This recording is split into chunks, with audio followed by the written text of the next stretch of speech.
Promo Tamil viewers எல்லாருக்கும் வணக்கம். இன்னைக்கு சிறகடிக்க ஆசை செய்தியில் நடந்துச்சுன்னா, விஜயா வந்து ஸ்ருதி கால் பண்ணி பேசுகிறாங்க. ஸ்ருதியை திரும்ப வீட்டுக்கு வர சொல்லி கெஞ்சுவாங்க. ஆனால் ஸ்ருதி முடியவே முடியாதுன்னு சொல்லிடுறாங்க.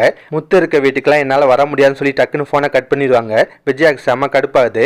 அதுக்கப்புறம் நடக்குதுன்னா, ஸ்ருதி பேசுனதெல்லாம் கவனிச்சுட்டு இருந்த வாசுதேவனும் சுதா வந்து ஸ்ருதியை பாராட்டுறாங்க. ஸ்ருதி, இன்னைக்கு தாண்டி நீ கரெக்டாக பேசியிருக்க, இதே மாதிரி உன் முடிவில் என்னைக்கு ஸ்ட்ராங்காரு, திரும்ப அந்த வீட்டுக்கெலாம் போவாத, நீயும் மாப்பிள்ளையும் இங்கே இருங்க, நாங்கள் உங்களை நல்லா பார்த்துக்குறோம் அப்படின்ற மாதிரிலாம் பேசுவாங்க. இப்ப ஸ்ருதி வந்து அவங்க அப்பா அம்மாட்டே கோவப்படுறாங்க. இங்க பாருங்க, அந்த வீட்டுக்கு திரும்ப போகணுமா வேணாமான்றதுலாம் எங்க இஷ்டம், அதுல தேவலாம் நீங்க தலையிடாதீங்கன்னு சொல்லி மூஞ்சால் அடிச்ச மாதிரி பேசிட்டு போறாங்க. அதுக்கப்புறம் நடக்குன்னா, இந்த பக்கம் விஜயா வந்து பார்வதிட்ட ஸ்ருதி பேசுனதா சொல்லி புலம்புறாங்க.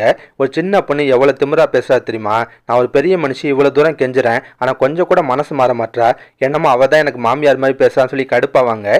கடைசியா பார்வதி சொல்றாங்க, இங்க பாரு விஜயா, எதுக்கு நீ கொஞ்சம் உஷாராது, இல்லைன்னா உன் பையன் வீட்டோட மாப்பிள்ளையா போயிடுவான்னு சொல்றாங்க. அதை கேட்ட விஜயாக்கு ஷாக் ஆகுது.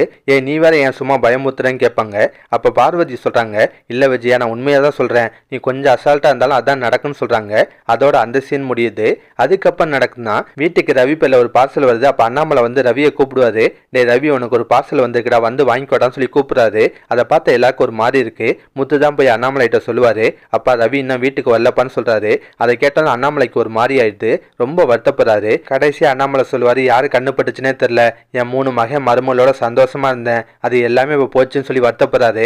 அதை கேட்ட முத்துலேருந்து எல்லாருக்குமே ஒரு மாதிரி தான் இருக்கு. அதுக்கப்புறம் நடக்குன்னா, மீனா வந்து முத்துட்ட பேசுறாங்க, எங்க மாமா ரவி இல்லாமல் ரொம்ப கஷ்டப்படுறாருங்க, நாம தாங்க ரவி ஸ்ருதியை திரும்ப வீட்டுக்கு கூட்டு வரதுக்கு ஏதாவது முயற்சி பண்ணணும்னு சொல்றாங்க. முத்து அதுக்கு சரின்னு சொல்றாரு.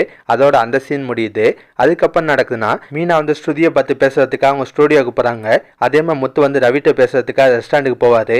முத்து வந்து ரவிட்ட, இன்னும் ஏன்டா வீட்டுக்கு வராம இருக்க, ஏன்னா உன் மாமனார் வீட்டிலே தங்கலாம் பாக்குறியா, போனோமா வந்தோமா இருக்க மாட்டியான்னு கேட்கிறாரு. அதை கேட்டோம் ரவிக்கு செம்ம டென்ஷன் ஆகுது. அதோட தான் இன்னைக்கு சீரியலை முடிச்சிருந்தாங்க. இதுக்கப்புறம் நடக்கும்னா, ரவி வந்து முத்துட்ட பயங்கரமா கோவப்படுவாரு. எல்லா பிரச்சனைக்கும் நீ தாண்டா காரணன்ற மாதிரி குறை சொல்லுவாரு. பதிலுக்கு முத்து வந்து வாசுதேவன் பேசினதெல்லாம் சொல்றாரு. இப்படியே வாக்குவாதம் போயிட்டே இருக்கும். கடைசியா முத்து சொல்றாரு, இங்க பாரு ரவி, நீ இல்லாம அப்பா ரொம்ப வருத்தப்படுறாரு, அதனால தான் நான் அவன்கிட்ட இவ்வளவு தூரம் பேசிட்டு இருக்கேன், உனக்கு நம்ம அப்பா முக்கியம் தோணுச்சுன்னா திரும்ப வீட்டுக்கு வான்னு சொல்லிட்டு கிளம்புவாரு. இந்த பக்கம் மீனாவும் ஸ்ருதிட்ட பயங்கரமா கெஞ்சுறாங்க. திரும்ப ஸ்ருதியை வீட்டுக்கு வர சொல்லி பேசுவாங்க. இவங்க 2 பேர் பேசினால ஸ்ருதியும் ரவியும் மனசு மாறலாம், திரும்ப வீட்டுக்கு வரலாம் முடிவெடுக்கலாம். கண்டிப்பா அந்த சீன்லாம் அடுத்தடுத்த எபிசோட்ல வரப்போதுங்க. இதெல்லாம் பத்தி உங்க கருத்தை நான் மறக்காம கமெண்ட்ல சொல்லுங்க. இந்த வீடியோ பிடிச்சுன்னா ஒரு லைக் தட்டுங்க.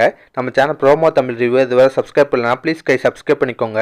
நான் உடனே சீரியல் அப்டேட் கொடுத்துட்டே இருக்கேன். Bye guys.